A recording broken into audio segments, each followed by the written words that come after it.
Welcome back, ladies and gentlemen, to MMA on the Island, episode number 16 here on the podcast. We're back, folks. I know, a little scary. Thought, this could be the end, but it's not. Me and Aiden, right in the middle of the semester, school and having full-time podcast, find time to do this, easier said than done.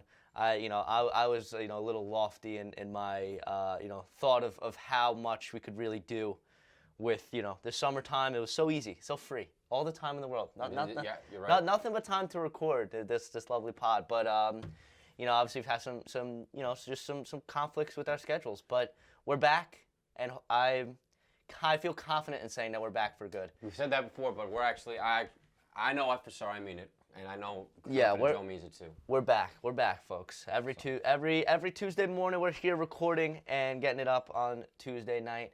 And we're going to be back, get the short form content going for you guys again. I'm excited for what the future holds with MMA on the Island with a potential sponsorship on the way, which is very exciting. But stay tuned, folks, for that. But we have missed a lot of fights. Let's break it like down. A year's worth. Yeah, it feels it's been now, we're talking 2 months worth of fights. No, a whole month and to a week of fights, starting with October 14th. Last card we covered was UFC Vegas 80, Dawson versus Bobby Green. So now the fight lined up. Yeah, Bobby Green fighting out. Who's he fighting? Dan Hooker. Oh my goodness, Dan Hooker. And it's a 5-rounder too. How did I miss that? That's great. That's the co-main to Arman and Benil Dariush. Oh, so he's fighting. So Bobby that's Green's almost fighting like a pay-per-view worthy fight night, dude. Oh, that fight night's incredible. Yeah, Gastelum. We'll talk about this more down the road. But you got Gastelum and Gastelum and Brady.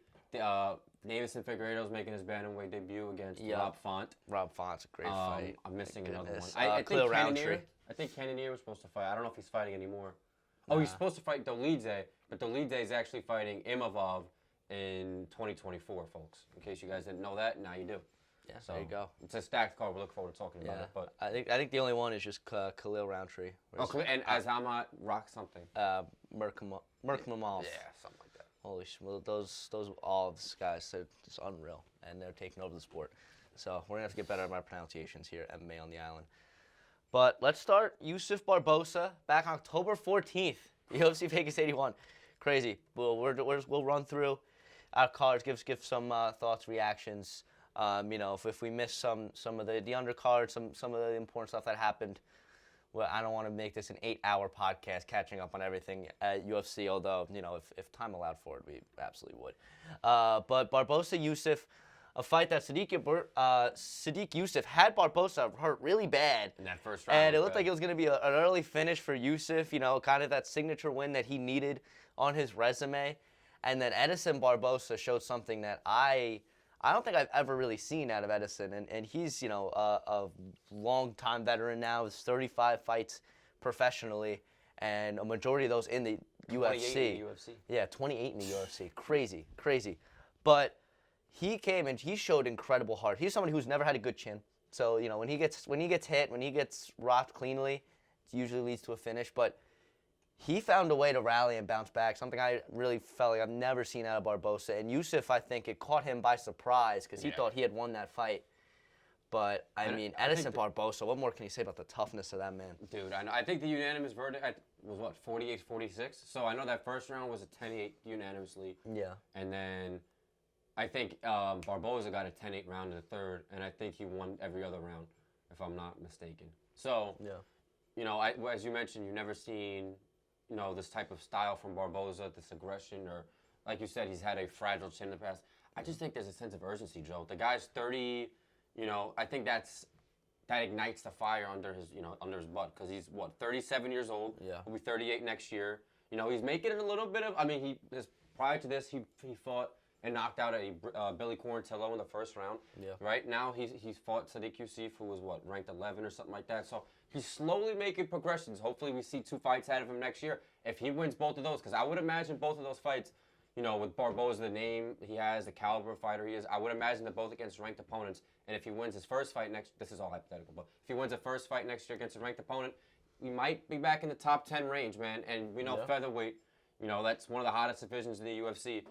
and Barboza's been there for. I don't think he's ever fought for a belt, right? I think no. He's been ranked pretty highly before, but I don't think he's ever fought for a belt. So if he can make this late career comeback, man, I'd be ecstatic for him. But we'll see what happens, man. But yeah, I think a lot of it has to do with, if he lost his fight. I'm not saying he'd retire, but he might not see. We might not see a championship push if he loses again. He might just be fighting to fight at that point, and that's not his intention. No, he's somebody who's content on getting to the top, and he's been close. He's fought against the best of the best. He fought against Khabib in his prime. Fought against Justin Gaethje.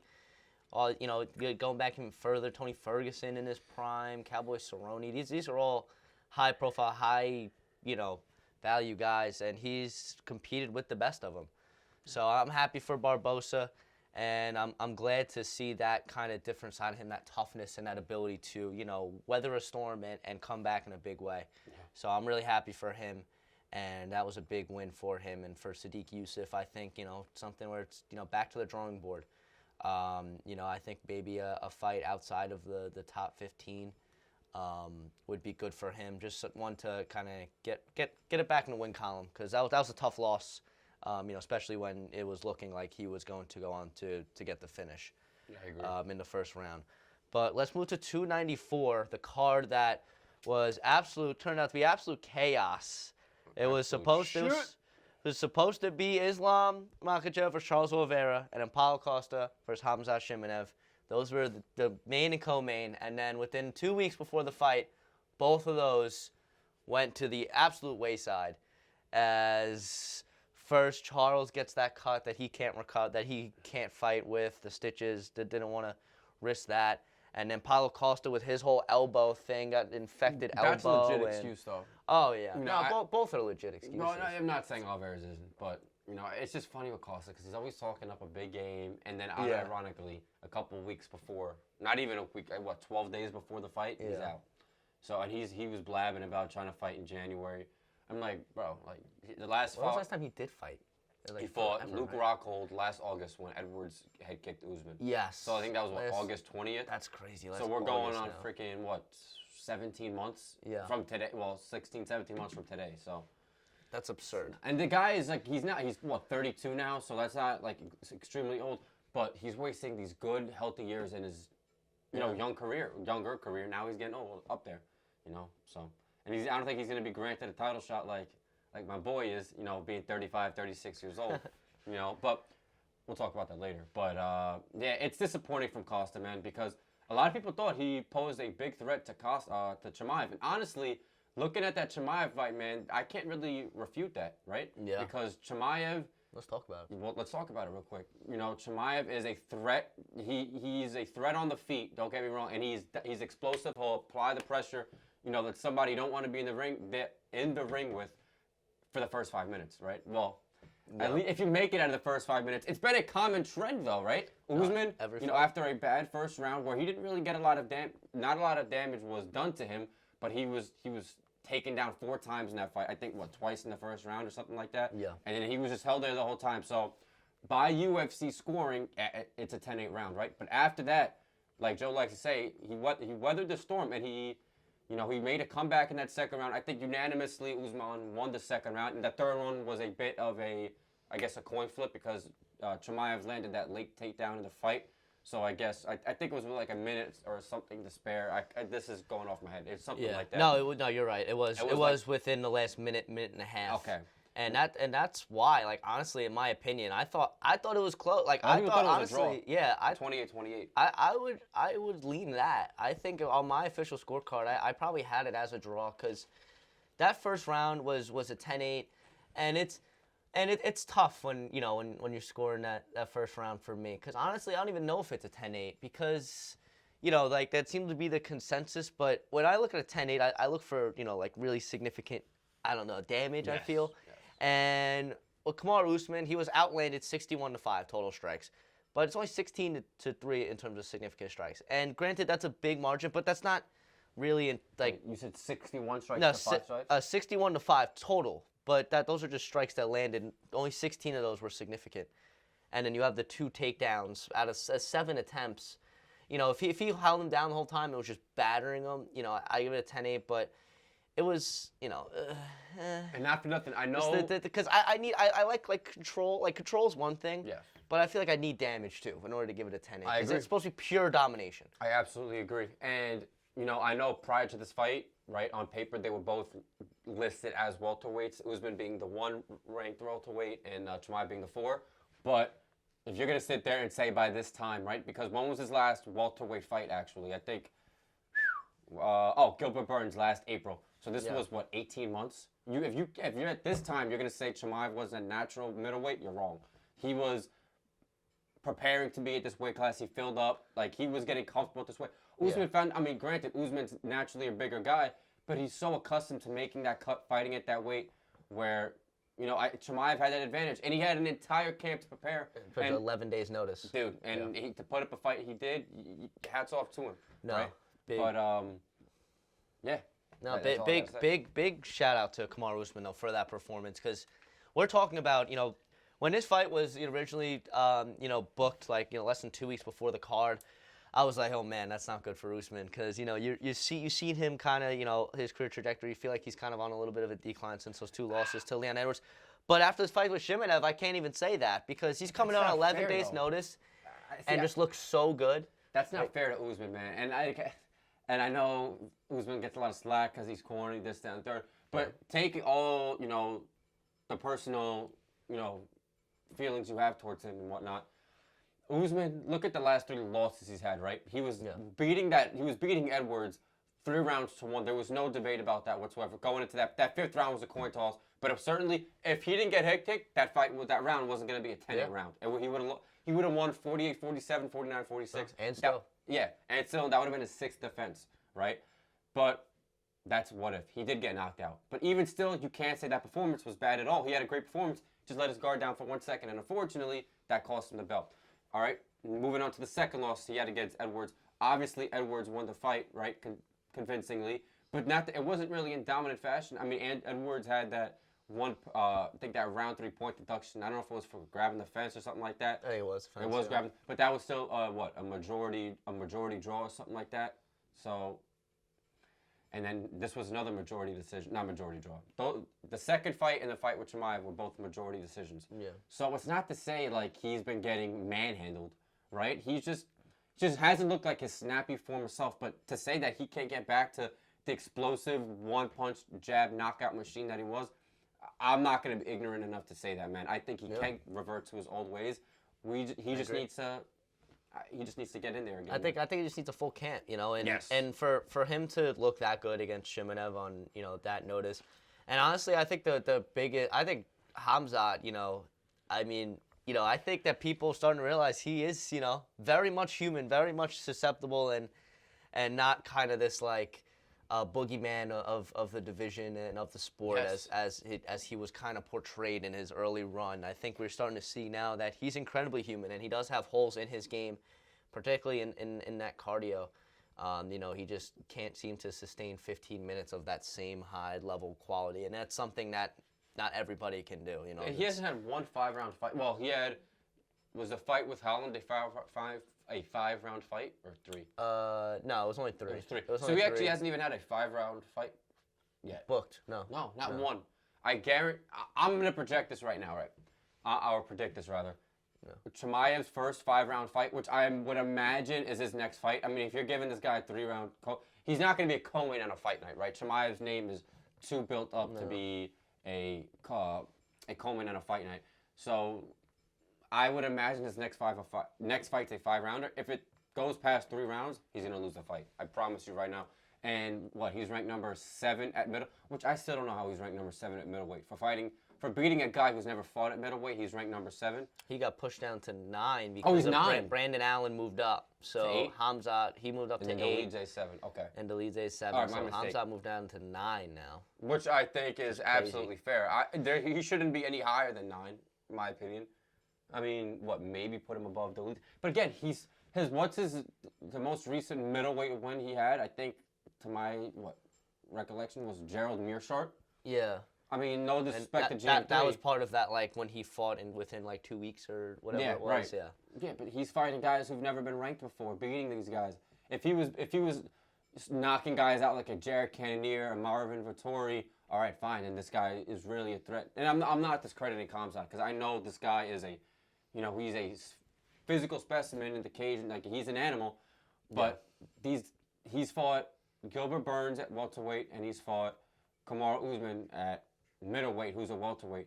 So it's gonna be different when he's fighting these top level natural middleweights. I don't think he'll beat a. I really don't think he'd beat. This is gonna sound crazy. I don't think he'd beat a Jared Cannonier, in my opinion.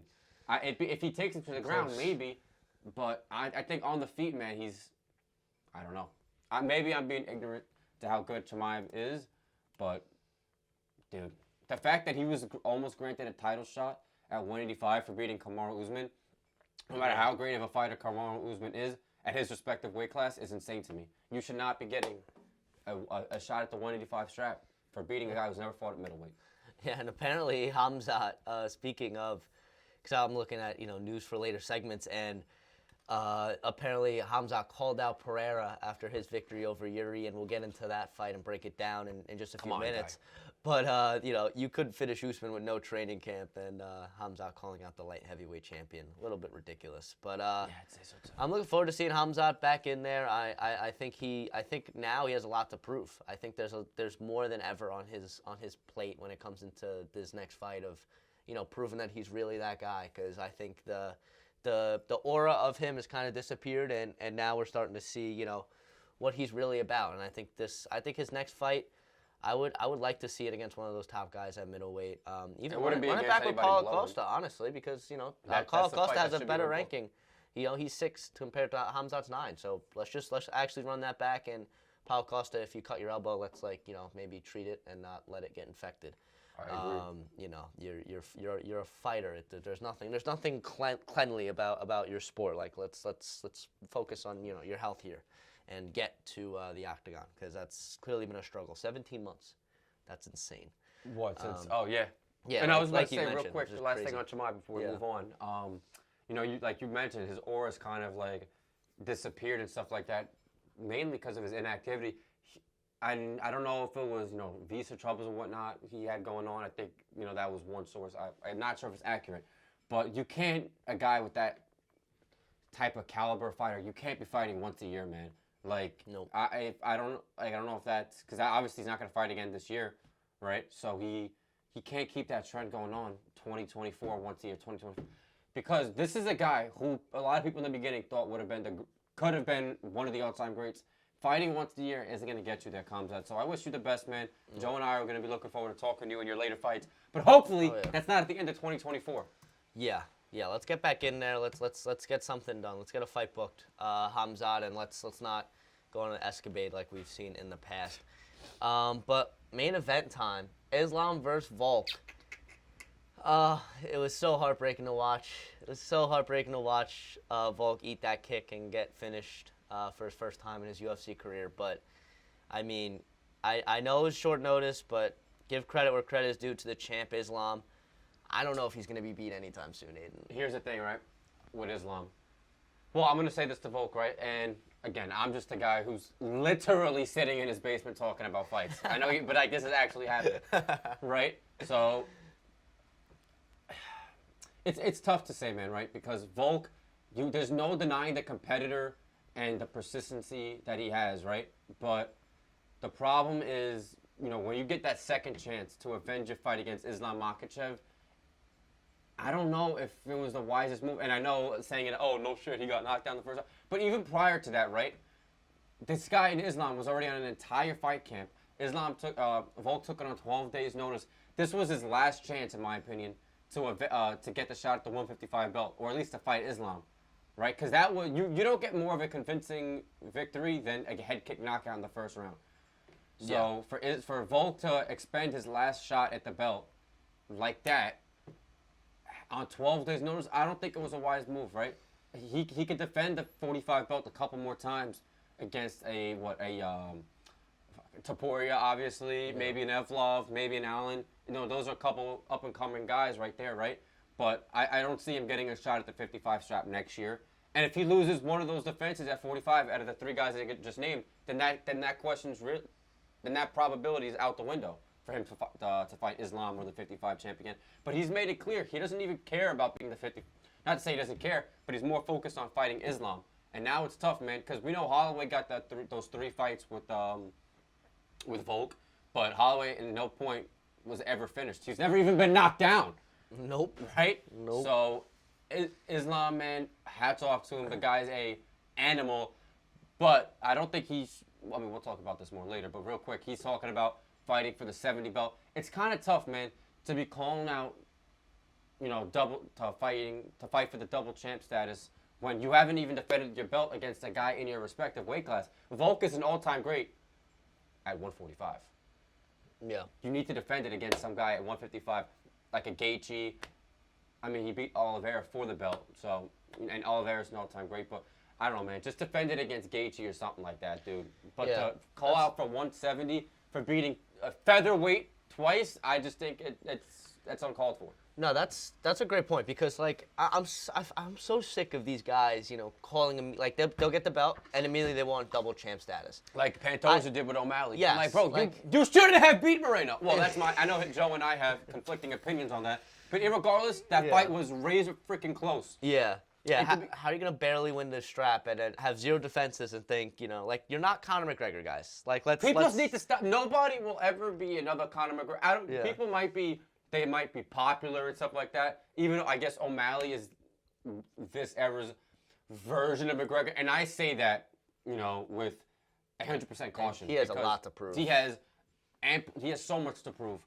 I don't think McGregor, bro, he started a movement. He literally changed his organization forever. Yeah. Fighters can have their own trademark and have their own styles and all of that, but nobody will ever shift an organization upward like McGregor did, and people need to get that out of their heads. Yeah, I think that's exactly the right point there. It's just the double champ status is something that should be... It's inflated. Everybody wants to, double champ this, double champ. Defend your freaking belt. Yeah. Like, Volk actually deserved it the first time. Yes. I mean, he still deserved it because of how close of a fight he had, just not right.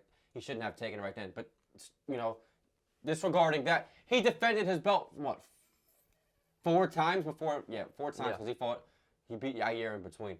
That's worthy, right? He beat Holloway, who was an animal the first time. He beat Holloway twice, again, after the second and third time. Yeah. And then he beat a Korean zombie, and then he beat an Ortega, and we went through adversity in that Ortega fight. A lot of people thought he was, Volk literally said he was gargling in that submission. Like, it was razor thin.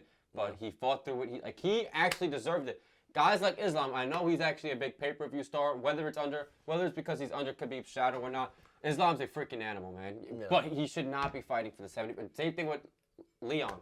Leon's calling out fighting to fight for the 85 strap. But I think he wanted the winner of Duplessis and Strickland, he said.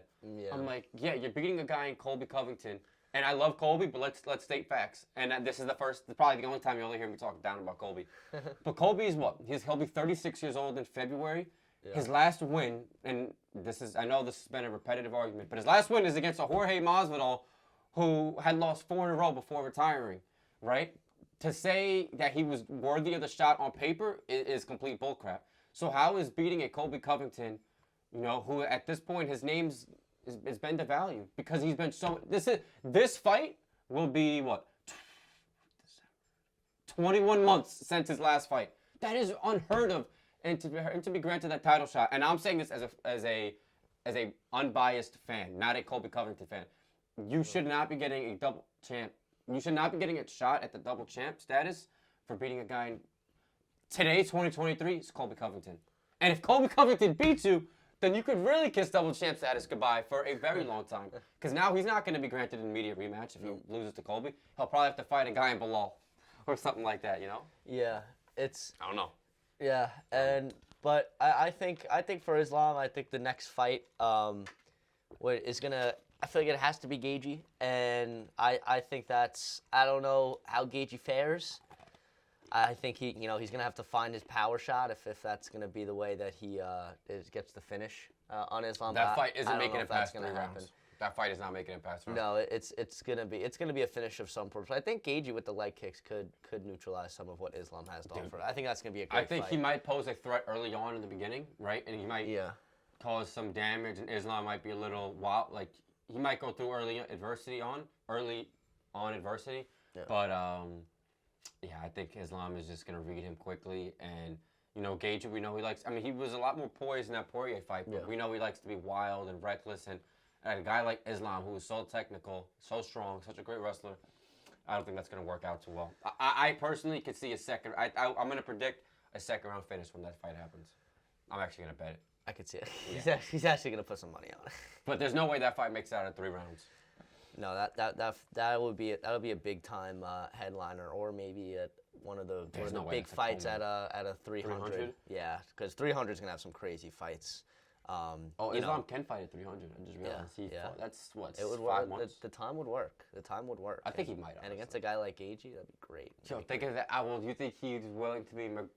This is for all intents and purposes. Let's say McGregor Chandler's the headliner at 300. Yeah. You think he's willing to be the under or the fight under McGregor? I see that's the interesting thing about UFC 300s, because it seems like the trend is going towards that. It's gonna be Conor Chandler as the headliner. Because Conor won't take not being the main event. But then you got to think there's going to be championship fights on this card, and they're going to be under just a fight between 2 lightweight contenders, so to speak. It's weird, as a fighter. I mean, I don't know. You got to kind of put your ego aside. And for Islam, with the whole history and with Khabib and everything, we'll see. I feel like it's gonna be marketed as like, oh, there's no, every fight's the main event on this main card. Because we know once McGregor. Because you know how it's gonna go. Like, no, they're gonna spin it. Once McGregor, if McGregor beats Chandler, he's fighting for the belt, right? He just needs, even though, in my opinion, Chandler shouldn't be ranked number 5 at all. He's number 5, right? So beating a guy who's ranked number 5, that'll put McGregor at number 5. He'll fight for the belt, right? Some people thought he should have fought for the belt now. Like I think DC said Islam should fight McGregor next, like automatically. I'm like, DC, what are we doing? I mean, it makes sense for like legacy purposes, right? But logistically, in terms of actual deserving it, no. and recent fights, no. I mean, but that's just it's gonna be the Conor thing, and it's gonna continue to go on and on. Is this guy ever gonna actually fight, dude? We'll see. We'll see. Right? I mean, it seems like he's actually training now, so that's always a good thing. He is losing weight. Yeah. But it might just be a publicity stunt. He might just be teasing the fans. Yeah, and I see he's training with his son, which is good. Getting Junior in there. But let's move on from 294. Let's go Almeida Lewis, and this we don't have to talk too much about this because this was a we're not talking about this, but fast. I'd love to talk about the heavyweight division. Well, I don't know if you want to get into that in a little bit. The heavyweight, as far as like the heavyweight picture now. We'll get into it in a bit. We'll talk about that fight real quick. We'll go Lewis Almeida, and I'm severely disappointed in Jailton Almeida. I remember when he fought back over the summer. I forget who did he pummel? Jairzo Rozenstruik. Yeah, Rozenstruik. And I remember me and you were sitting here, and we were like, man, Almeida is going to be a problem. And then he fights Derek Lewis, and I'm like, oh, man, Derek Lewis can get destroyed in 1 round. Like, takedown, beatdown. On the verdict scorecard, what? It was... Different fighter in Jailton Almeida that we saw that it was... No, it's not. No. I wouldn't say it's a different fighter. I just think his... We all know Derek Lewis is infamous. Bro, like, just get up. Right? And he might not have... He got up a couple times, but I don't really think it was, Almeida fighting differently. I just think... you're fighting guys who don't get tapped out like that. I just think his style just wasn't as effective, man. And listen, it's great taking guys down, quick ground and pound and submitting them and all that. Like, you look like an animal, right? Which he had in his 6 fights prior to that.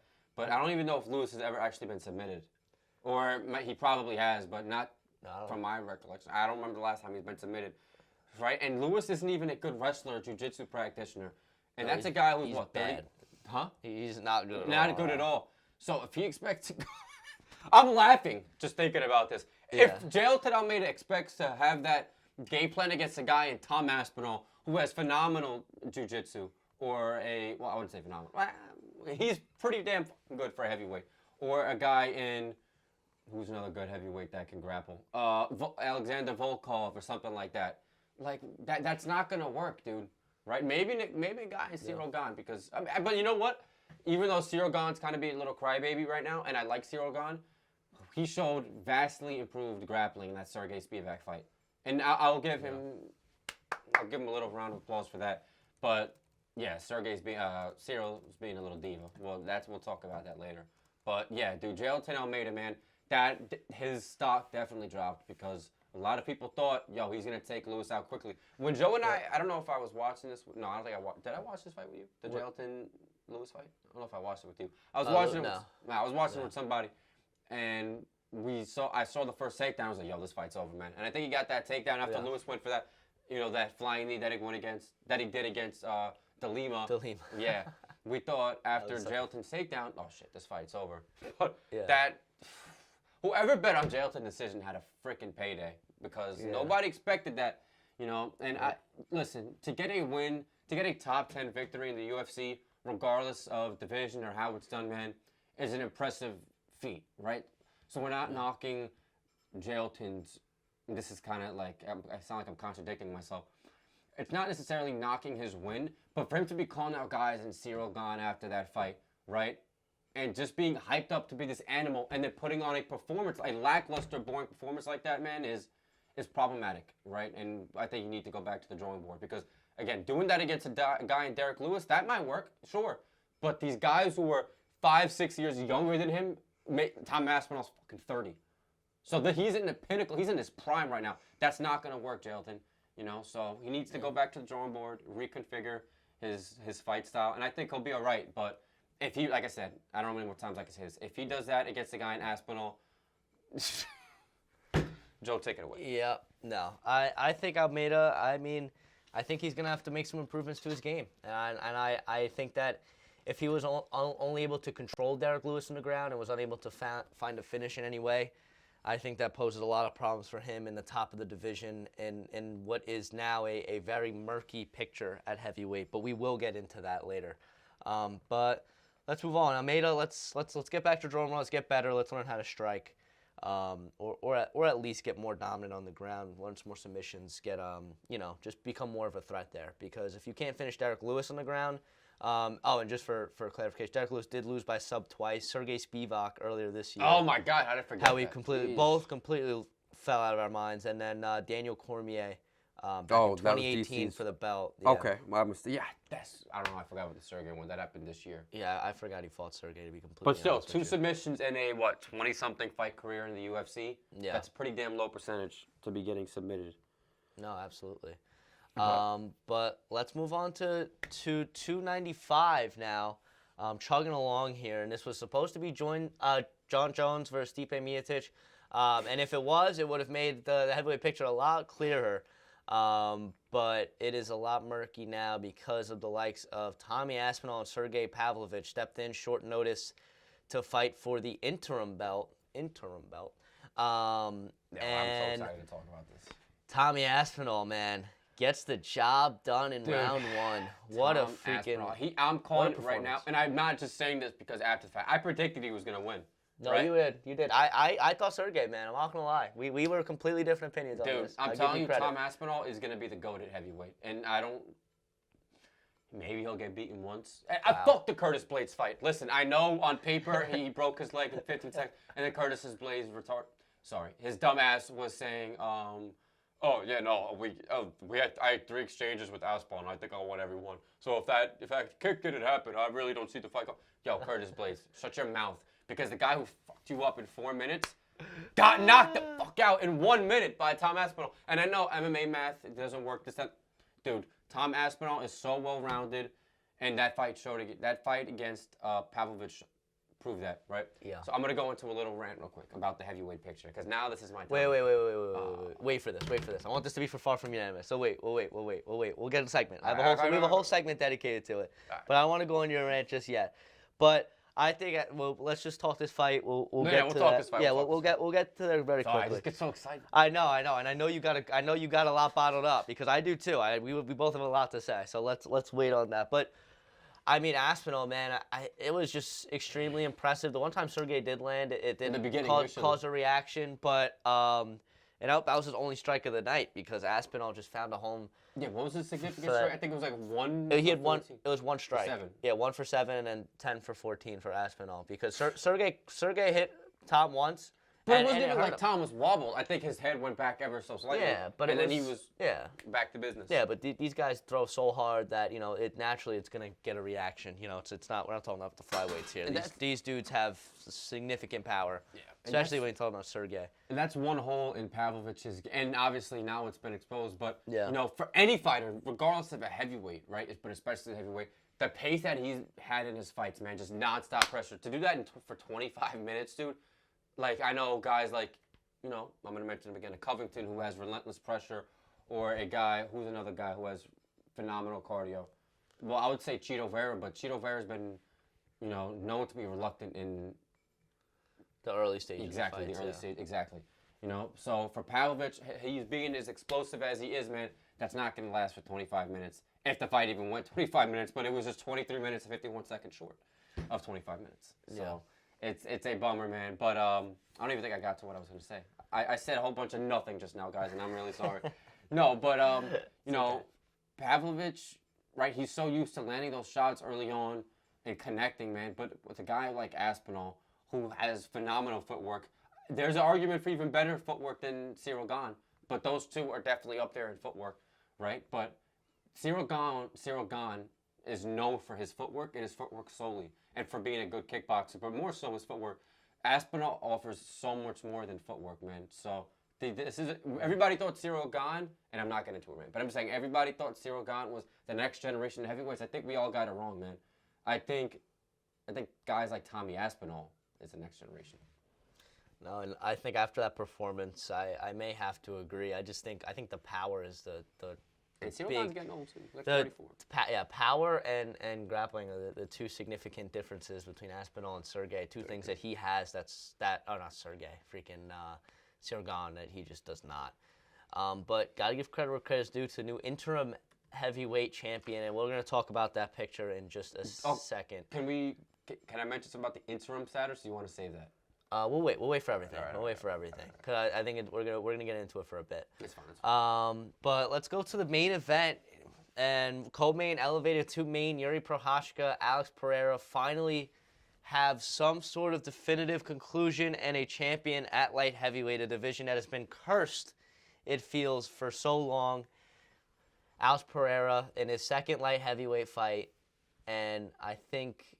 What was his fight in his organization? Is this his sixth UFC fight? This was his seventh. Seventh UFC fight, and he's double champ status. Yep. He could literally say, "I'm done," and he'd be a Hall of Famer. And you can't. Which in is 7 crazy. fights sounds absurd, but what he's accomplished in 7 fights, guys couldn't accomplish in not even their career. You could combine their career with their favorite fighter's career, and they still haven't accomplished what Pereira's accomplished, man.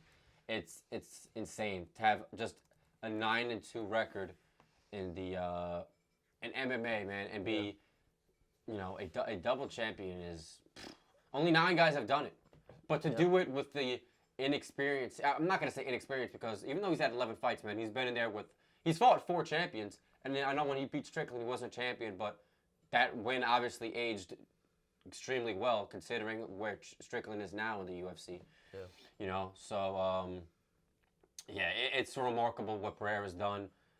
I think he's going to have a McGregor situation. I don't think he's going to defend the belt.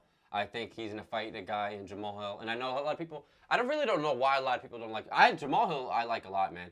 I like his podcast I watch here and there. More so clips on Instagram, so maybe I sound like a fake fan. But, Jamal Hill, I like his fighting style too. People think he's a little, he's just one-dimensional. But nah, man. Like I really think when Hill comes back, I think he's gonna take care of business of Pereira, and I think Pereira's already slated to be a slight favorite, which makes sense. But yeah, man, if Pereira can't defend that belt, it's literally McGregor all over again. Minus of what McGregor did outside of as far as promoting the UFC, solely based on his fights alone. He had 2 belts, no defenses, right? Guys like DC. He defended the heavyweight belt once.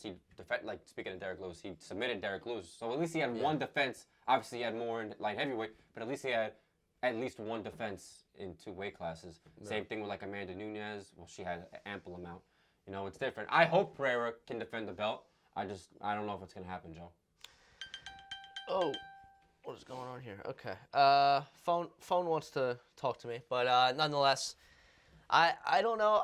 Man, Pereira and Hill makes for a very interesting matchup. But I mean, I kind of agree with. I think Hill might have a shot at it because, I'm watching the Pereira Prochazka fight, and one thing is Pereira's kicks, leg kicks, are disgusting. They're lethal. You get hit. We saw there was a clip of him in DC. Where he was giving him like 25%. I think that was the max he got, and DC was like, hurled over. And, obviously DC probably playing a little bit of a bit there, a little bit of, selling it. But you saw Yuri, he caught him at 100%, and he was immediately hurt. He was immediately hurt, and he was switching stances, like almost, on impact as soon as those kicks were landing.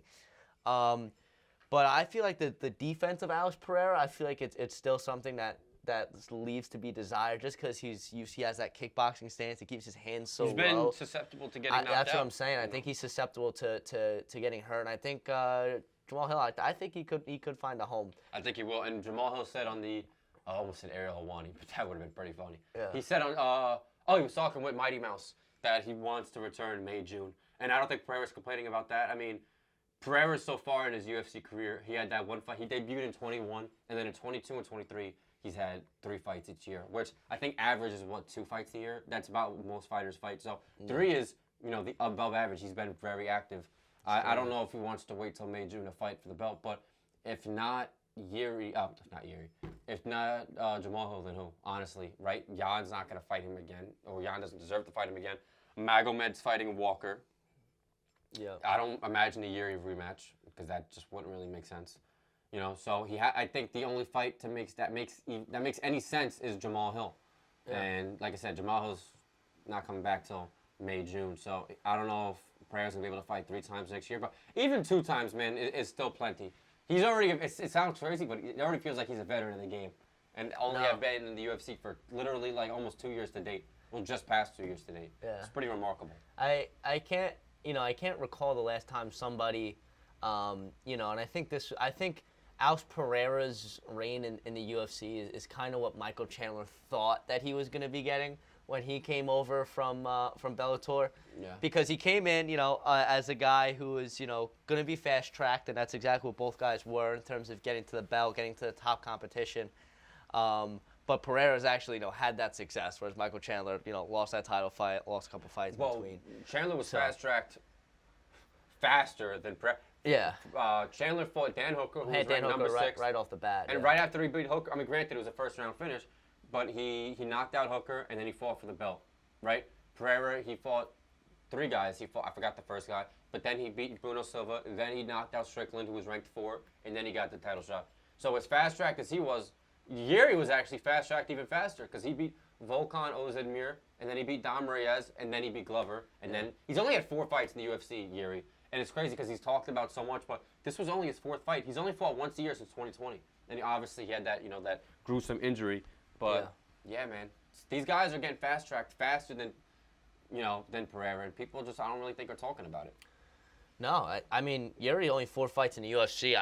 I swore he had more. That's actually crazy to me. Yeah, as a, but he's somebody that, is very hyped. And I actually want to bring up, an interesting debate because when that fight was originally stopped, I thought it was an early stoppage. I thought Yuri was still there, but then when Yuri told in the post-fight press conference that he was, indeed not, and that was the right finish, I was kind of surprised. I thought that he still had his wits about him just a bit, but clearly Pereira, got the job done, and Yuri was in no state to continue. So good job by Mark Goddard there to stop the fight. I guess at the right time. I hate having those.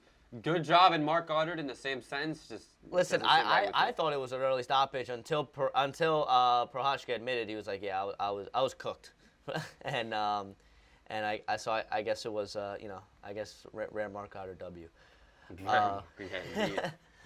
But let's move away from 295. Let's go to the fight card this past weekend. We've officially caught up. And it is Brandon Allen versus Paul Craig, a main event that flew under the radar for many fans.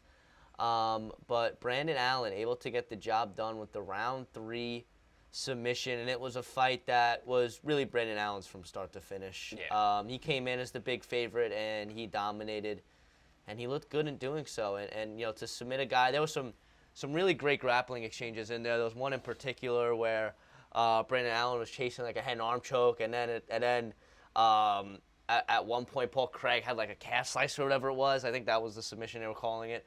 I don't know anything about a freaking calf slicer. That's new to me. Yeah, I've never trained such a thing.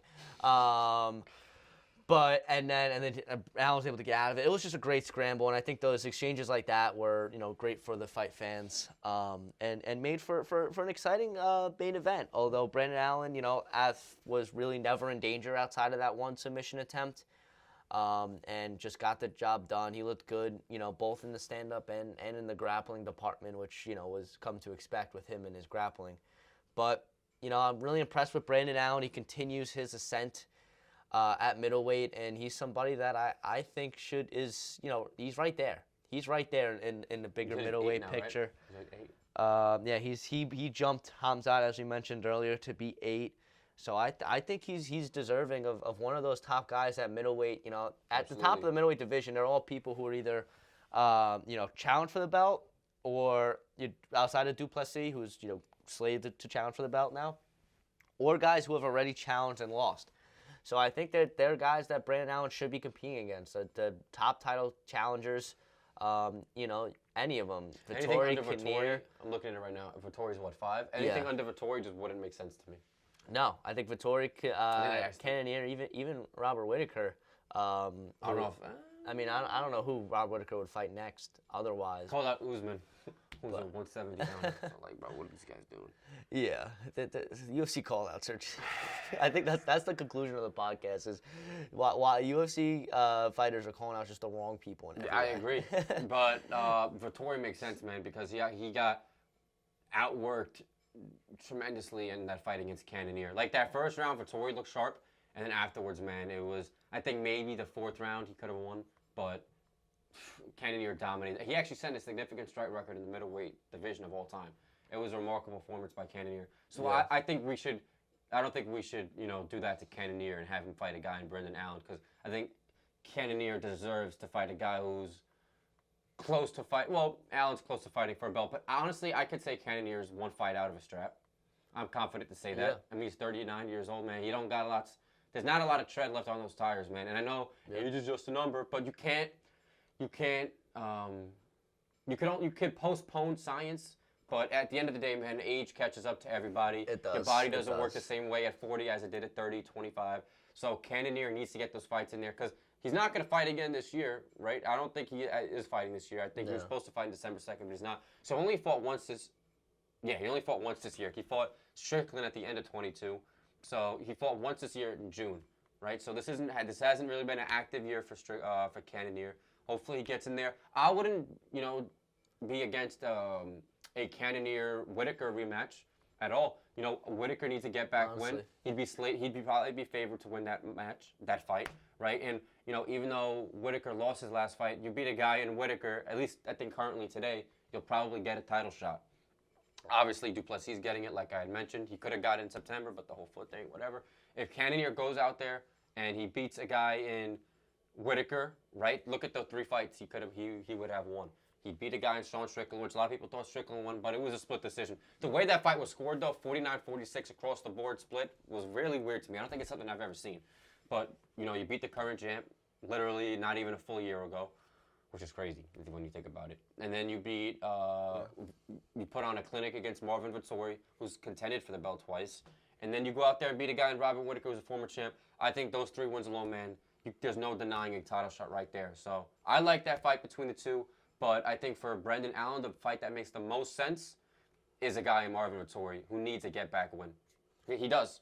Yeah. Because he's known to be, a guy who has a, iron chin.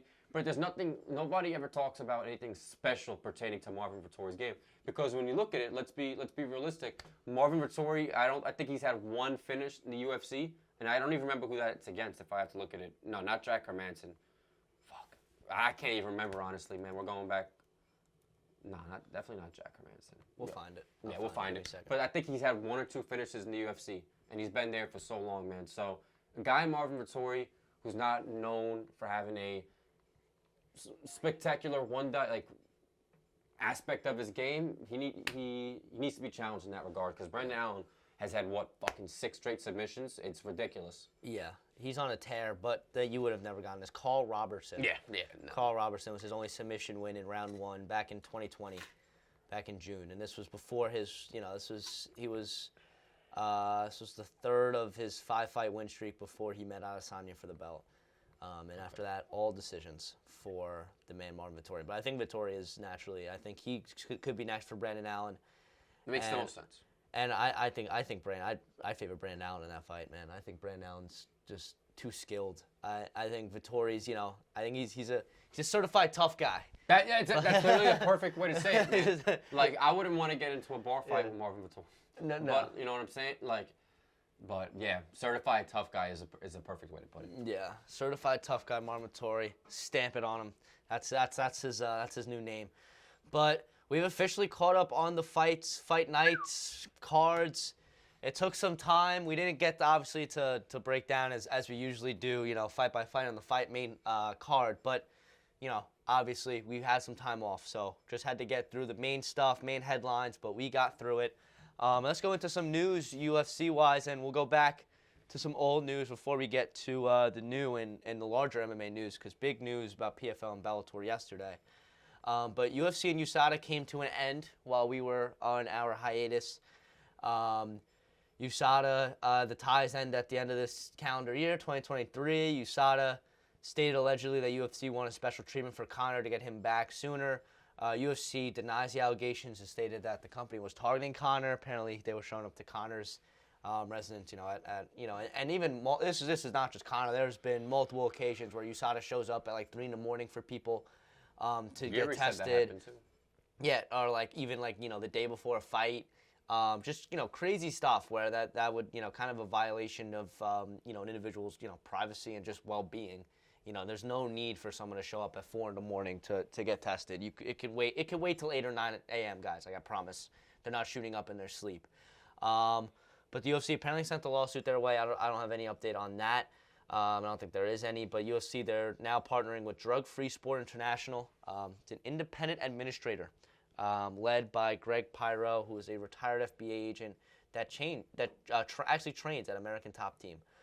So the goal with them is just to aim for the stopping of unfair testing, which I think it should be a good thing. I think one of my concerns with it in terms of the UFC is how much control and independence this drug-free international sport has to the UFC. Because I think that in the way that USADA was independent, I think this drug-free sport international should also continue to stay independent from the UFC, because once a promotion gets its hands on the testing, then I could see us going back to the Brock Lesnar days of just guys, Alistair Overeem in his prime at heavyweight, where pre-USADA, where the guys were clearly on some special sauce. But I think where the sport is right now and the professional nature of it, it needs to be clean in order to hold the integrity of it. So hopefully it is, an independent organization, and so far, they haven't started just yet because, you have till the end of this calendar year. But I have, high hopes for it, and my only concern is just the UFC getting their hands involved, and that's the one thing. UFC, stay away. Let this anti-doping agency do their thing, and we'll all be happy as a natty fight organization in the UFC. But other big MMA news, it has been talked about for a long time, but PFL has acquired Bellator. The two organizations are merging, and this has now the PFL and Bellator. PFL is signing all of Bellator's fighters. I think it's 210 guys that are coming over from Bellator to the PFL. And now the PFL has a roster that is, I'm pretty sure, close to that of the UFC. The president of the organization was saying that he believes that Dana is worried about it. Because I think that he said that Dana had never mentioned a PFL until recently.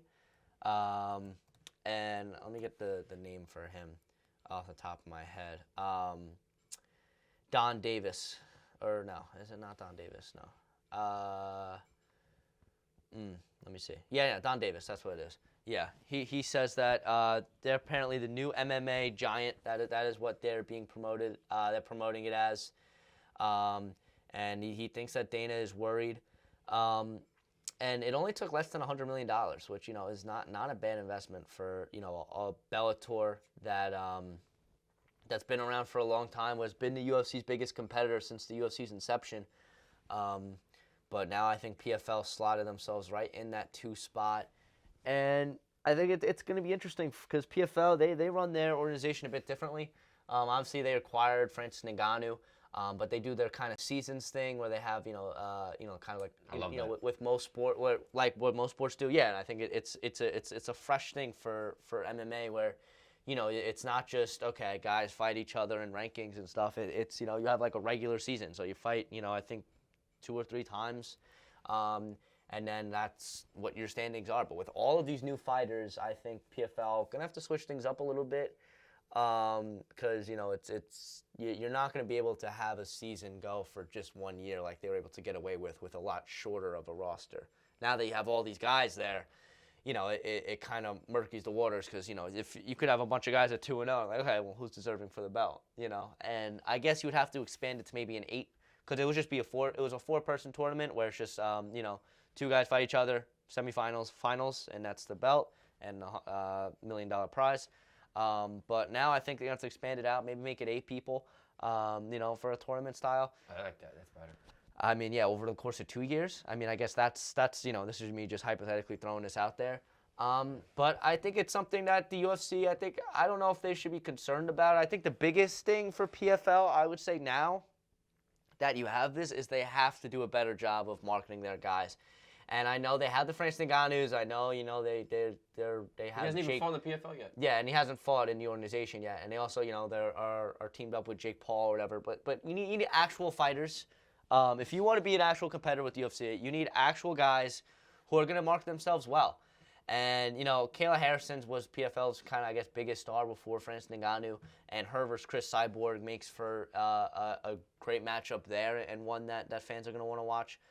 But I think you have to do a better job on the promotional side of getting people to, for lack of a better term, give a shit. Because people, I'm looking at the reactions to this, online on the comments and Twitter, Instagram, whatever the case may be, just to see the public consensus. And a lot of it is, oh, well, I've only watched a PFL card, once in my life, so I don't know, this doesn't really affect me. PFL has to, I think that there's personalities there. Every organization, they have their personalities, they have people they can promote. It's just promoting them the right way, and they're going to have to do a better job of doing that because, because people have to care about these fights. That's the big thing. You have to give people an incentive to care and to tune in and to watch these PFL events.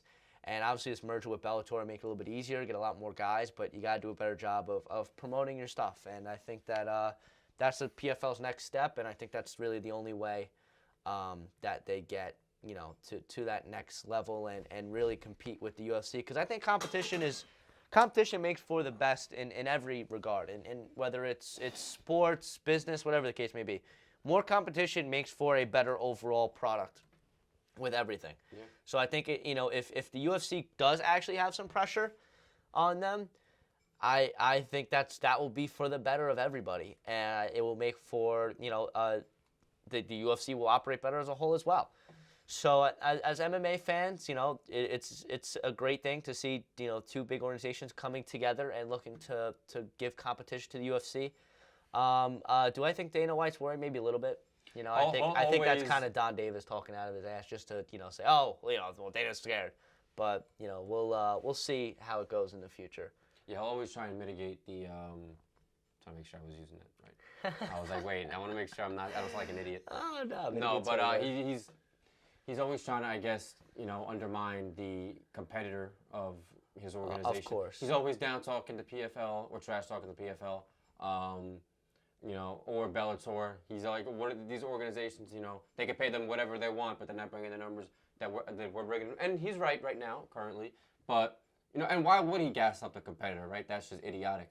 Because then when you're promoting the competitor, you're kind of, I guess, devaluing your own brand, right? And the UFC, as profound of a brand as it is, there's no reason for him to do that. But with Joe saying, man, I mean, the PFL is making moves acquiring Bellator.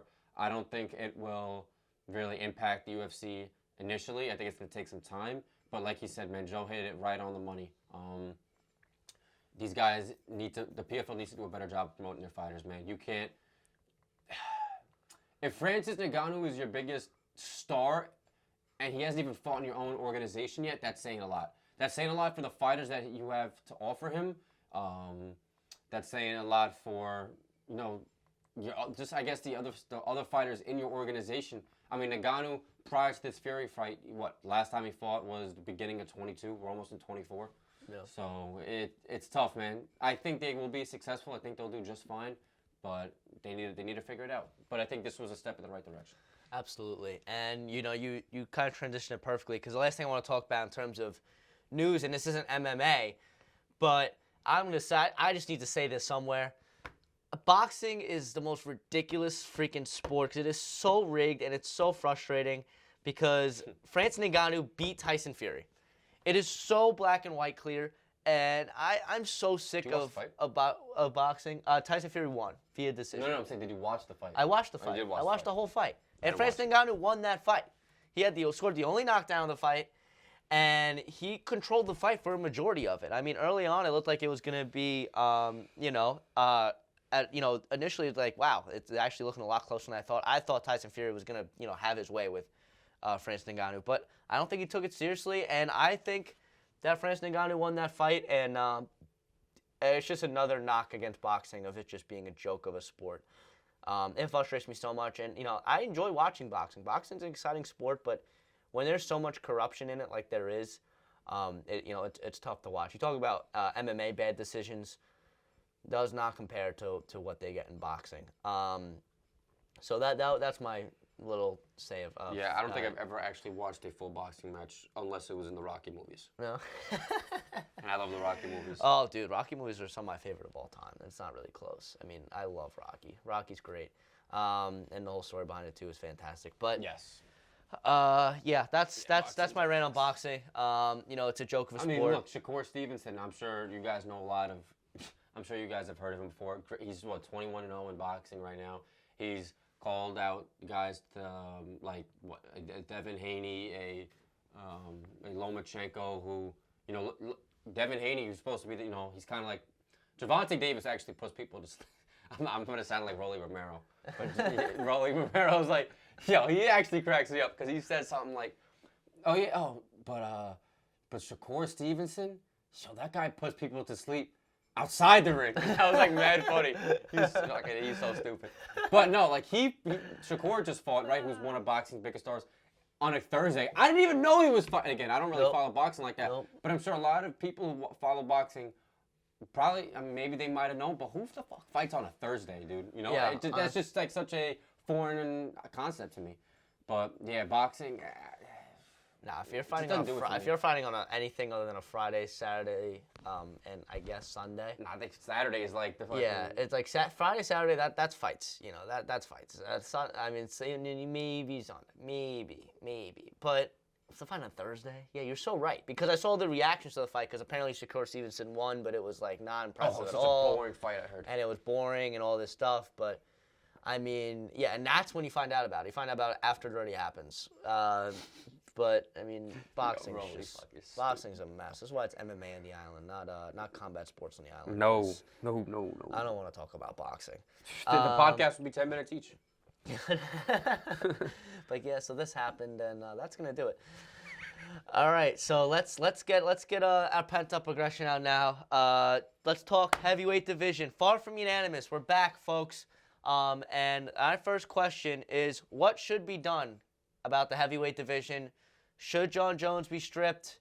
Should Sergey be made champ? Not Sergey. How dare you? So sorry. I'll just redo the whole thing.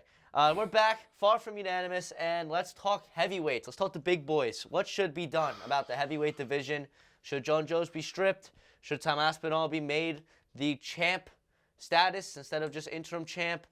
Should John Jones have to fight and unify the belt next instead of that legacy fight against Stipe, although Dana White seems content with it? I'll start with you, Aiden. You have it, Pat. You've had it built up for the last half hour. Let it out, my man. I Talk hope to me. this is one What of is the clips next you for the post heavyweight? on TikTok, one of these Oh, fights. yes. All right. Guys at home watching this, right? If you think that Tom Aspinall shouldn't be promoted to the champion right now, I would have to respectfully disagree with you. And a lot of the times, right, and the UFC does this, they call the interim champions the champions, and it's just like, it's like a oxymoron. It doesn't make sense. Nope. Right? Because the interim champions, Henry Cejudo said it, the interim champion in translation is the number one contender. And he's absolutely right. Yeah. 99.9% of the time. In this current situation, I have to disagree. John Jones, he got hurt, the middle of October, right? So, and I think he tore the tendon off his pec, which that surgery, with time recovery and all that accumulated is like 8 months. So he wouldn't get back in the octagon till late spring, early summer of next year. Guys like, there's no reason Tom Aspinall should wait that long. He's in the youth. He's in his prime. He needs to be fighting.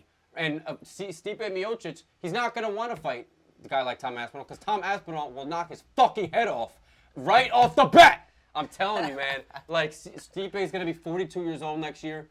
He's going to fight John Jones for the whole legacy. That's the only reason. He's going to fight Jones for the whole legacy aspect. But take that away, man. Stipe's not fighting anybody else. And it's honestly a shame. Tom Aspinall Jones should do the right thing like Jamal and Yuri did. He should relinquish his belt. He should let Aspinall fight Miocic, even though Miocic is going to take it. Or then just promote Aspinall to champion, right? Because either way, Pavlovich and Aspinall, I think both of those guys would have handled Stipe. Jones, it's kind of hard to say that they would have handled Jones because, a lot of people thought Gane was going to go in there and take care of business against Jones. And then Jones submitted him with, 1 minute and 9 seconds, a minute and 4 seconds into the fight. So that shut a lot of people, including myself, up. But in this particular situation, Jones isn't going to be fighting for at least 8 months. And he just fought, and his last fight was March. So we're going on over a year and a half, man. Do the right thing. I know it's a 24. Technically, you can't relinquish the belt till 24 months. Jones, you're one of the greatest of all. You know what? For the UFC's sake, you're the greatest of all time. Just do the right thing, man. Let the division keep rolling. Aspinall should be champion. When you come back, fight Aspinall. And I know a lot of people are like, oh, the whole legacy thing between, Miocic and Aspinall. That was big and propped up for a couple weeks ago. As months go on, man, as Stipe gets older, man, it just really devalues the fight because Stipe is there's nothing wrong with being a full-time fighter. Hats off to him.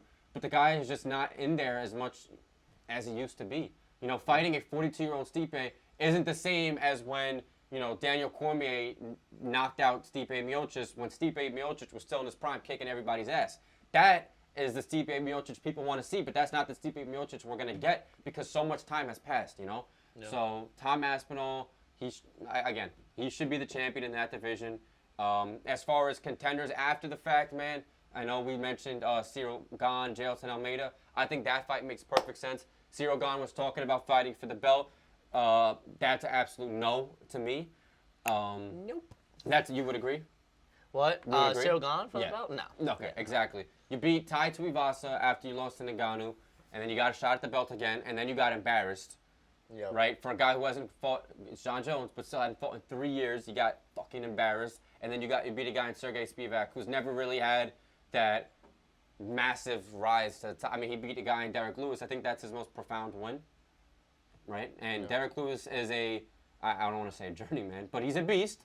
But beating a guy in Derek Lewis in 2023 isn't going to get you a title shot or anything close to that. And then you faced then he faced Cyril Gane and got obliterated. But Cyril Gane should be fighting guy in Jailton Almeida because Jailton Almeida is an up and comer. He hasn't lost in the UFC. I think he's 6 or 7-0 in the UFC. And they have completely, opposite fighting styles. I lost the fucking word for a second. They have completely opposite fighting styles. Gane is known to pose a big threat on the feet, and Maldino, he takes everybody to the ground and either finishes with strikes or submissions. It's mostly been submissions before this fight. Before that, going into this fight, it was fucking a heavy dose of melatonin because that fight was miserable. But He's on fire. Yeah. That should be the number one contender fight. Pavlovich, I would love.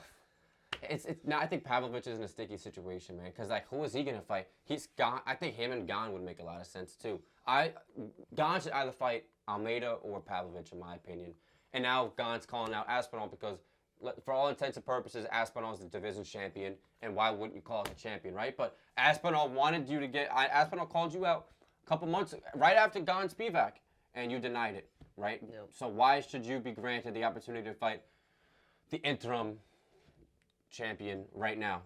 You shouldn't. So he needs to fight one of those contenders. If he can go out there and beat a guy in Pavlovich, or I guess de-hype the Almeida train, even though it's been put on a hold, then maybe you get a title shot.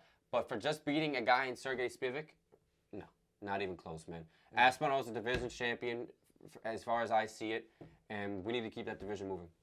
Yeah, I think that the division will be extremely stagnant if it stays the way it is, because John Jones is not coming back. His timeline, it's 8 months is the recovery It's time. summer. So you're looking at July is the earliest time he could come back. So you want Tom Aspinall now in his prime to wait not just 8 months, because 8 months John Jones comes back in and is supposed to fight Stipe. So then he fights in July. You're looking at him not fighting till maybe 2025. Maybe like December. 365 from now. Yeah, like a little later than now. Like being you're talking like generous. December of 2024, and that is generous. That is asking John Jones to make a quick turnaround against Not really quick. his toughest. I mean, that's normal. But for we're Or talking Ryan, about like- old man Jones now. To make the quickest comeback that he's made in years against his toughest opponent in years. I don't think John Jones, who is somebody who cares about legacy and cares about his, him being solidified as, the greatest of all time, is going to do such a thing. Because he's never lost outside of a disqualification inside the octagon before. So he's still, as far as in the large MMA eyes, he's still undefeated in his light heavyweight and heavyweight range. So he's going to take it very seriously. And I think the consensus is, as we mentioned on this podcast time and time again, this is going to be a double retirement fight, it feels like. That's For exactly both what guys. it's gonna And be. it feels like it's going to be. So I just don't understand why the belt has to be on the line. I think that John Jones, like you said, like we've seen in the past with Jamal Hill, and like we saw in the past with Yuri Prochazka, just needs to relinquish the belt and fight Stipe. And I think that the division should move on with Aspinall. Who is Aspinall's next opponent? That's up in the air. I mean, like obviously Miocic should be the next one for the belt, but he wants to fight John Jones. So I think, honestly, I think both guys need to just call us. Listen, it's gonna be a great legacy fight. It's gonna be a spectacle. It could still headline a pay-per-view, John Jones versus Stipe Miocic. I don't think it needs a belt on the line. But I think the division needs to move on. I think it's as simple as that. I don't know who Aspinall fights next. Whether it's an undeserving Cyril Gane, or whoever is next for him. I think that part I don't have an answer to. But I think John Jones very simply just needs to relinquish, and I think that fight should just be a legacy fight for both guys at the end of their career. Late in the summer slate next year. That's something I completely That's forgot it. to mention, and you said it, and I knew I was missing something in my argument, and thank you for pointing it out. Of course. That the fight between Jones and Miocic, like he said, is expected to be a double retirement fight. So why are we postponing the inevitable? If we know that those two fighters are gonna retire regardless of who wins the belt, then the belt will be vacated 8-9 months from now. Yeah. And then Aspinall will just be promoted to champion at that point, most Exactly. likely. It's like- Why can't we just do it now and keep the division moving? Jones is already granted a title fight in his next fight. Even if he relinquishes the belt, he'll still fight the champion. He'll still fight Aspinall or whoever it is. If Aspinall I don't know, if he fights a Cyril Gane or something I don't know. Jones will still fight the champion. He's not fighting a contender. He's going to fight the champion. So why can't Jones just do the right thing, relinquish the belt, and then, get the belt back and then retire or something like that? I don't know. And I know, selfishly, why should Jones care, right? He's not worried about anybody else's career except his own. Fine. But just do the right thing, man. These guys want to fight. They want to keep the ball moving. We know you're going to retire after your next fight.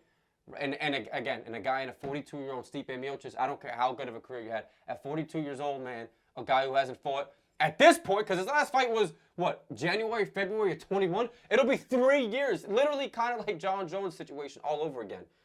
But add another 6 years to their fucking age. It's tough, man. It's really tough. But like Joe pointed out perfectly, if it's going to be a double retirement, why do we have to wait 10 months or 8 months to do what we already know is going to happen. We shouldn't. Yeah. No, exactly. Because Yeah, because it's like you're just delaying the inevitable. Let's keep the division moving. Let's keep things moving on, especially in a heavyweight division that is, has been stagnant in the past. I mean, it's been one where we've had champions who maybe not necessarily deserving, but we have a heavyweight division where there's a lot of contenders in there. There's a lot of guys, up and comers who have a say, have a stake in competing for the championship. Yeah. And I don't think it would be unfair for Tommy Aspinall in his prime and somebody who Aiden's very bullish on him. He says he could be the greatest heavyweight of all time. I think he will be. And I think there's definitely an argument for him to. He has the skill to. It's just about the performance, and for him to be the greatest of all time, he's going to have to be active. Especially in his prime years, which is looking like it's going to be right now. And that is, and it would be a shame for him to just stand by the wayside. What's crazy is how young he is, right? I think he'll be 31 next year. Yeah. So he's 30, no shit if he's 30 right now, no. But he's 30 right now, right? Let's say he fights, this is me being very optimistic, but since he's been in the UFC, this was his 8th fight. He's fought twice a year, every year, which again, that's regular, right? So let's say at 35 years old, he could have, or 36 years old, from now to then he'll have 10 fights in the UFC if he continues on the trajectory he's at. And people forget, well, I'm sure nobody forgot, but this guy, did he tear his ACL? Or no, he tore his ACL or MCL, something like that, really bad when he fought Curtis Blades. Yeah. And then he ended up fighting twice this year, man. That's a remarkable accomplishment. But if he ends up fighting twice a year every year for the next few years, that could be, 6 or 7 defenses in the heavyweight division? Again, being very optimistic, but obviously Aspinall's next fight is a championship. So if he can win out the next 5 fights, or Miocic had the record for most defenses in heavyweight, which was 4, which isn't, when you think about it, that's not really a lot. I mean, Kamaru Usman had 5, almost 6, and Usman didn't even set the record in his own division. St. Pierre had 8 or 9. Jones had God knows what, 12, 13 at light heavyweight. Yeah. So 4 isn't really a whole lot. Aljamain had 3 at bantamweight. That's not a whole lot of defenses, and Aspinall could really accomplish that in 3 years? I think for GOAT status in the heavyweight division it's up for grabs, man. Yeah. It right really now, is. right now, I think it's Stipe. I mean, in terms of the GOAT, and and his heavyweight career has some blemishes on it as well. So, I mean, if he could really go on a run here in his championship reign, supposed championship reign, what we're all predicting is just getting elevated to champ status. I think I could very well see it, and I think the path is there. I think he's capable of beating every single guy in the heavyweight division. I wouldn't put anybody above him right now. I thought Sergey had him. Sergey did not, and that's and that's where we're at. I think actually on MMA rankings, Aspinall's actually number 1. Not UFC, overall MMA rankings. I think Aspinall I saw was put at number 1, and Jones was put at number 2, which honestly I can't really argue with. No. I'm telling you, I think if the 2 of them fought, Aspinall is a whole different beast again. I think if the 2 of them fought, Aspinall would probably put him away in the first 2 or 3 rounds. Man, it would be crazy to watch. I think Jones is going to avoid that fight. Yeah. Which, whatever. Because, if you lose to Aspinall, I can't say that tarnishes your legacy at all, because it's fucking John Jones. But if he goes out there in his last fight and gets knocked out by Tom Aspinall, that's going to leave a stain. That's going to leave a mark, as far as Jones' legacy. And I don't think he would go out on that. I think he would train for a whole fucking year, fight Aspinall again, because he would get his rematch, of course. He would get his rematch against Aspinall and then, try and beat him and then maybe retire. But I don't think Jones is going to go out there in his last fight by getting knocked out if he gets knocked out. No, John Jones is going to want to go out on a signature win, and I think the matchup with Miocic would have been perfect for that. And I think that it is a shame that it complicates things, because this Aspinall Sergey fight just could have happened in a few months. Would have been a great could have headlined a pay-per-view. And then we could have, just been moving on with the division. I think, it would have been, we would have been smooth sailing right now. All would have been well. Absolutely. But let's move on very quickly. Last 2 segments here, starting with Champ or Chump. And I got the man who fought and headlined a card for the first time this past weekend, got the W, and Brandon Allen. Brandon Allen ate in the middleweight division, a crowded middleweight division, Is he a future champion or just a chump? I'm gonna say champ. But I think he's gonna go through a lot of trial and error. He's the youngest guy in the top 10 in his division. I mean, Strickland. Well, actually, I just realized Duplessis is only 29, but he hasn't fought Duplessis yet. So that's an interesting fight down the road. I could see that happening in 2025 or maybe even next year if Duplessis loses to Strickland, and Allen gets another win against the top ranked guy. Maybe they'll fight again. I don't know. Or they'll fight. I don't know. But yeah, I definitely could see champ. But I would expect that more in the next anywhere from 2 to 4 years. I don't think it's gonna happen next year.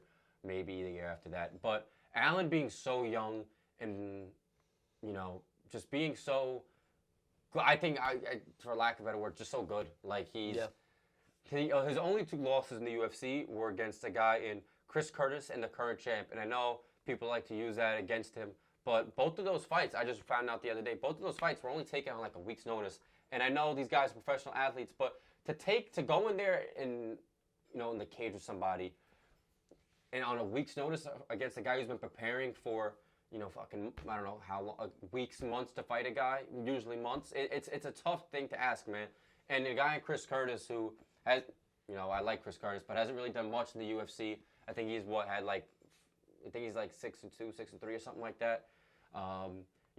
Losing to a guy like that kind of tarnishes, I guess, your potential, what people view as your potential. But I just think that's so unfair of him, man, just to look at what he's done. I mean, Andre Muniz, I just saw this thing yesterday. When Allen submitted Andre Muniz was on a 9-fight win streak going into that fight. And to put a guy out like that, man, that's remarkable. And then to beat a guy like Paul Craig, which Paul Craig has had like a Michael Johnson-esque career, but I think to a higher level because, he's beaten a guy in Nikita Krylov who I could see contending for the belt soon if he gets in there. And then he's obviously beaten guys to the like of Jamal Hill, former champ, and then he's beaten a guy in Magomed Ankalaev who, could have been a champ last year, but that fight ended in a draw. And then he'll lose to guys like fucking God knows who. I can't even. I saw something on Instagram that's funny. He could beat Thanos and then on Monday and then lose to like fucking. I forgot what the other one was on Tuesday, so I kind of just defeated the joke. But the point is like he could beat the best of the best and then lose to Joe Schmo the next. And it's true. So I can't really say Allen beating a Paul Craig. I'm gonna say just based on the guys Paul Craig's beaten. That's a high value win. Yeah. Right. But, yeah, man, as far as Allen, I think he'll go in there, beat a guy in Vittori or something like that next year. And he might even contend for the belt next year. If Strickland defends the belt 2 or 3 times next year, I could see it being one of those defenses. But I think Allen's going to have to fight for the belt more than once. I think maybe a second or third attempt, I think he'll get it. I just don't think right now, I don't think right now is his time. But he'll have his time. Yeah, and I think, in my opinion, I'm going to go chump. I'm going to go chump just to play devil's advocate here because, and I think more importantly, more than anything else, it's not a knock against Brandon Allen, but more just the current state of the middleweight division and kind of the future of the middleweight division. Because I feel Sean Strickland has his run right now. He's fighting DDP. But then Izzy's going to have to get back in there eventually and start competing. I don't think he's going to be moving up or down by any means. You saw how he looked at light heavyweight. He, would have to put on a significant amount of size, similar to how John Jones took like a year or 2 off just to put on weight. That would have to be Izzy if he wanted to move up. So I don't see Izzy moving up, and I think Izzy will get his belt back eventually. I think he's just too good of a striker, and I think that if he takes some time off and really, continues to develop his game, he could come back and be a problem and go on another big title reign. So that's one roadblock in Brandon Allen's way, and he's also a young guy. Mm-hmm.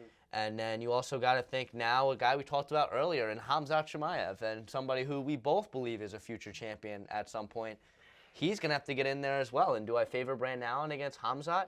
I don't know. Honestly, I could see an argument. It's a toss-up. It's a toss-up. But for me right now, I'm going to say no. I think Chimaev will continue to develop and will get better, and I think he's going to be a tough test for Brandon Allen. But then you also got to worry about guys, who's contending for a belt next. DDP, he's a guy who's a great grappler as well. And then you can't forget about the staples of that division in a guy in Robert Whittaker, who he did just have his worst defeat as a professional, but he still has plenty left in the tank and is still one of the best strikers in the organization. Jared Cannonier just had a signature win that we mentioned. Marvin Vettori's still, a certified tough guy as it gets. And then Paulo Costa has, bricks for hands. He could knock you out.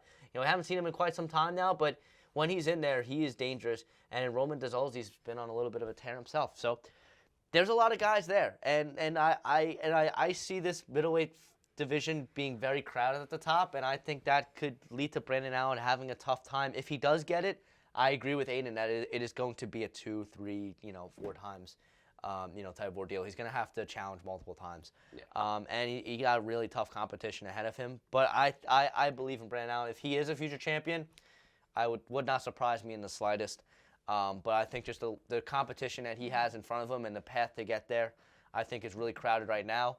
I think in a couple years it'll open up a little bit, and I think that is when he'll have his run.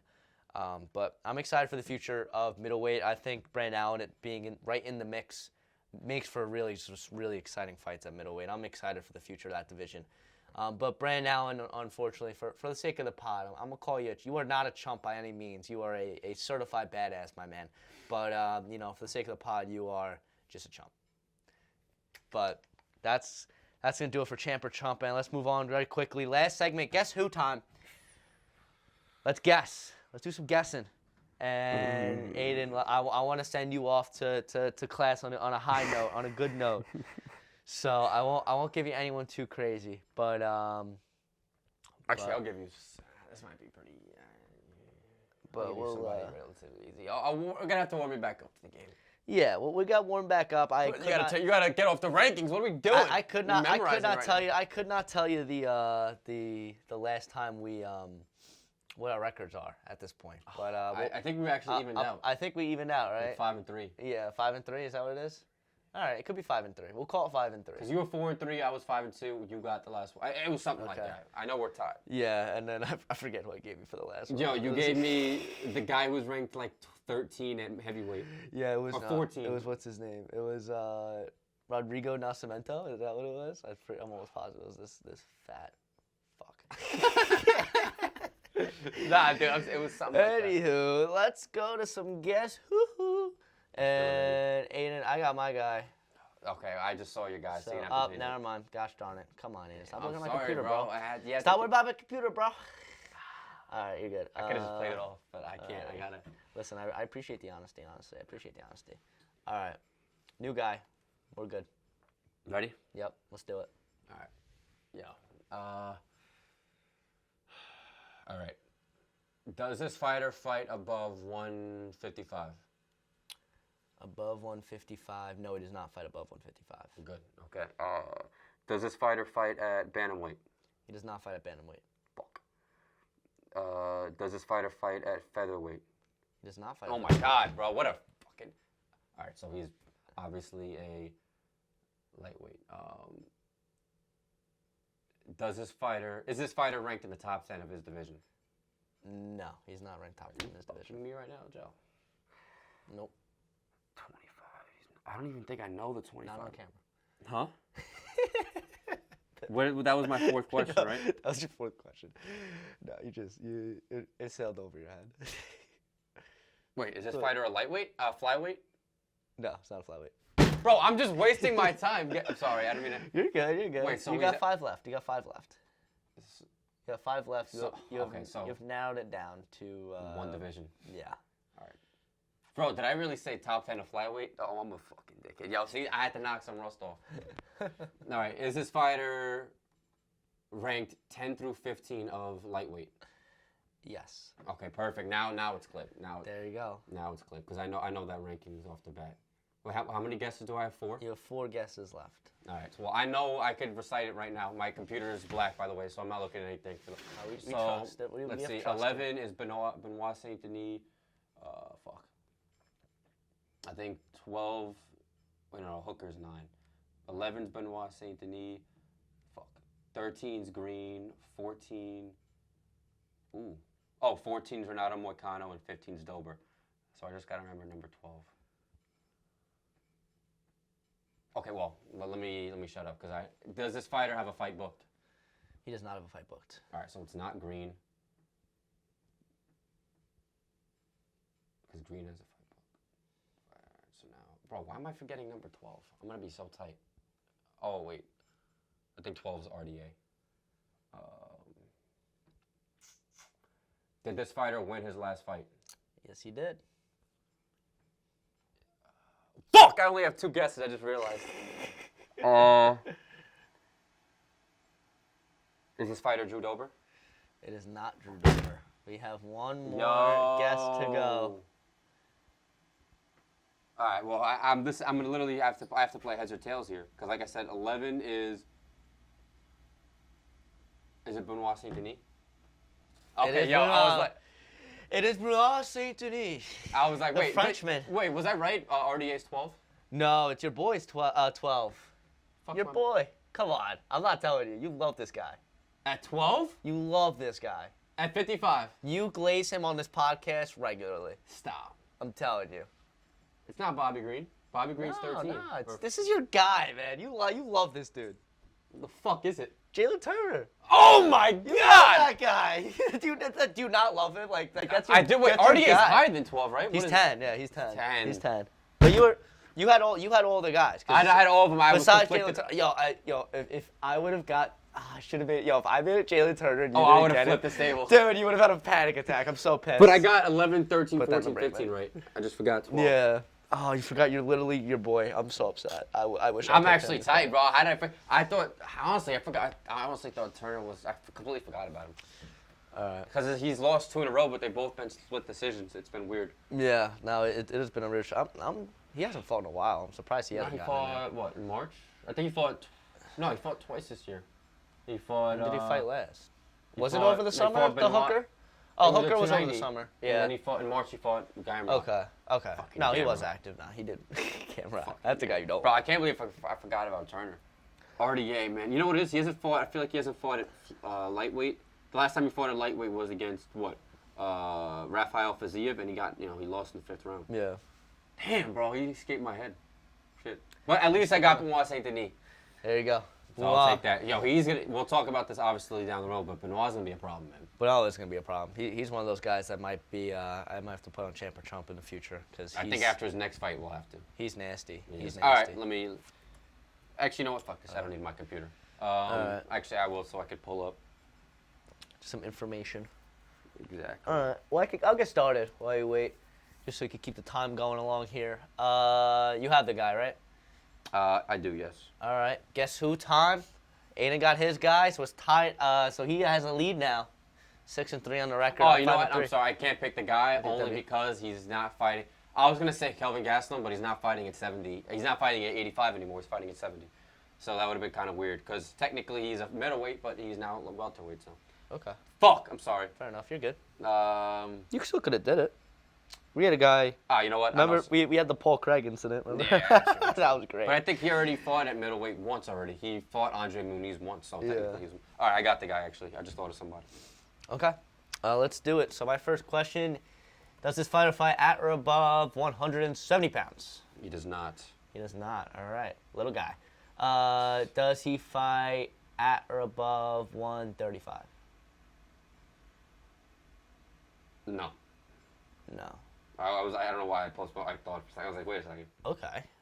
So he's a 125er. I think. I think I narrowed it down there. Okay.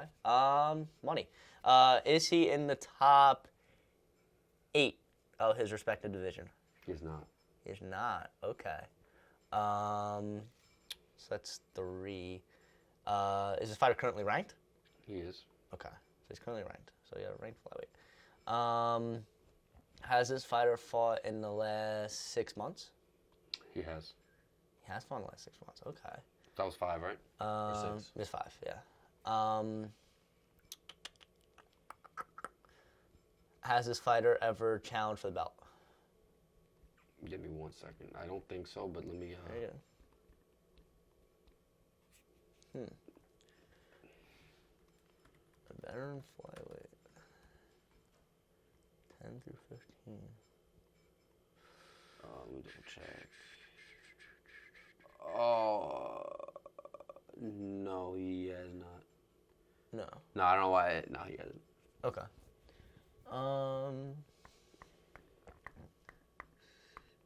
I'm trying to think of this flyweight division, man. That was 6 or 7? That was 6. I have 4 more still. Oh my goodness.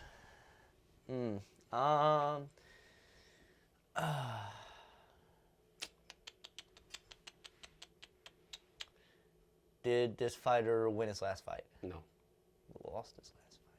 Okay. She got three questions and or guesses. So flyweight who lost his last fight, who is ranked 9 through 15. I feel like this is going to be abundantly obvious once I see it, but right now I'm completely blanking. I don't know.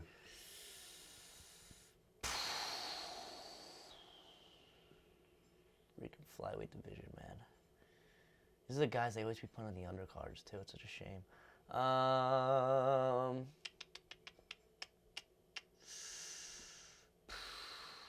Man, what can I ask that can narrow this down? Because I'm lost in the sauce right now. Has this fighter competed in the last? I guess I'll narrow it down now. We'll go 2 months. When was their last fight? Yes. Yes. Okay. So you got 2. Oh my goodness, it was recent. Shit, so I got 2 guesses left. Come on, Joe. Dude, I feel like Flyweight's tricky. Yeah, and I feel like I see these guys' faces. I'm just trying to. If you don't get it, you're gonna get tight. Yeah. Dude, I know. Maybe not actually. I know it was on the undercard, bro. I'm telling you. I feel like I remember this frustrating me because I was like, why are these ranked flyweights not fighting on the main There card? was like 3 fights or 2 fights at this card that are a couple fights. Oh my goodness. Let me shut up. Yeah, no. I know. I literally, dude, I just can't remember what it was. Come on, man. We gotta. Yeah, I'm about to get a time limit, bro. Fuck. I don't know how much more you can narrow it down. I know. I need to start guessing, and I literally have nobody. I've literally. Just throw names out there. Dude, flyweights right now, man. Dude, I'm feeling real casual today. I don't know if I give you a fucking name. You can't. Well, now you have to, because. Dude, We're going on a minute here. All right. Give me a shot clock for the third question. 9. All right, shot clock. So now you're on your last. Now I'm on my last one, and I'm absolutely, brain is just farting. You can't get 2 shot clocks, Joe. I know. Fuck. Who was a right flyweight that just fought, bro? Flyweight is so retarded. I know. Those little guys, man. Flyweights, be more memorable, goddammit. Fucking hey, who'd fought? Who's even someone who could even competed for the belt in flyweight? This sucks. Come on, Mark. Come on. This is hurting the ego a little bit. Me not having anything. Just going blank, bro. Am I really gonna take 2 shot clocks? Just throw a name out there, Joe. Dude, I got nobody, Somebody. bro. I got nobody. I don't even care if you fight to 25. Just throw a fucking name out there. Just go down close up. Dude, I don't even. I can't, morally, I can't accept 2 shot clock violations, but I do. Dude, I literally, I can't give you an actual guess. Just guess. I don't even know. A 125er fought. Just fucking say somebody. I, There's no way you're gonna choke. Dude, Because you got it down in like 4 questions. I now know. We're just beating around the bush. Dude, I just don't know, bro. I don't remember this fight at all. Like, I just do not recollect. I need to stop doing drugs. All right, this is definitely past the violation. Just know. say This is somebody. it. I have nobody. Joe. I have nobody. I have no. You're really gonna give up? Dude, I'm literally, I'm tapping, bro. Like I need to see you physically I'm tapping. Like this is it. All right, ready? Yeah. Tim Elliott. Tim Elliott. What a name, flyweight. Fuck. And I know you've heard of Tim Elliott before. I know Tim Elliott. Fucking A. The other 4 guys you would have never heard of. Oh, like Sumerdaji, Sumerdaji, yeah. Oh my gosh, yeah. No, But I thought Elliott was pretty generous. Tim Elliott's not bad. Who the heck did he fight? Oh, he fought Makayev. Yes, shit. Well, I forgot that fight even happened at 294. I'm not gonna lie. That's crazy. Yes. Fuck. Damn. Tim Elliott. I tried to make it somewhat fair. Nah, Tim Elliott was very fair. Very fair. If I gave you fucking Makayev. Sumerdaji, I'd be like, who the hell is that? Yeah, no, Sumerdaji I've never seen compete in my entire life. The Tibetan. Actually, I saw him compete The once. Tibetan Eagle. Sumer dodgy. Holy shit. Yeah, no, Tim Elliott. No, that was fair. That was fair. And I can't believe I couldn't. You know what? This is my apology to the flyweight division for being such a casual for the flyweights. You know, I'm so sorry. My apologies. I will get better. I will be better. They told me they don't forgive you. They told me they don't forgive you.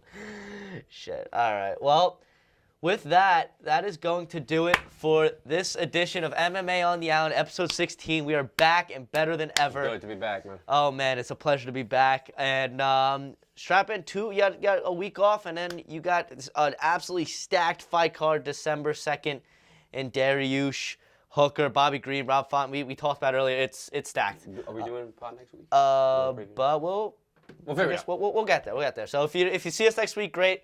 If you don't, You'll don't. definitely see us in 2 weeks. But you will definitely see us in 2 weeks reacting to this card. So that's going to do it for MMA on the Island, episode 16. We will catch you next time, folks. Thank you for joining us once again, and we'll see you soon. Take care, Take everybody. care.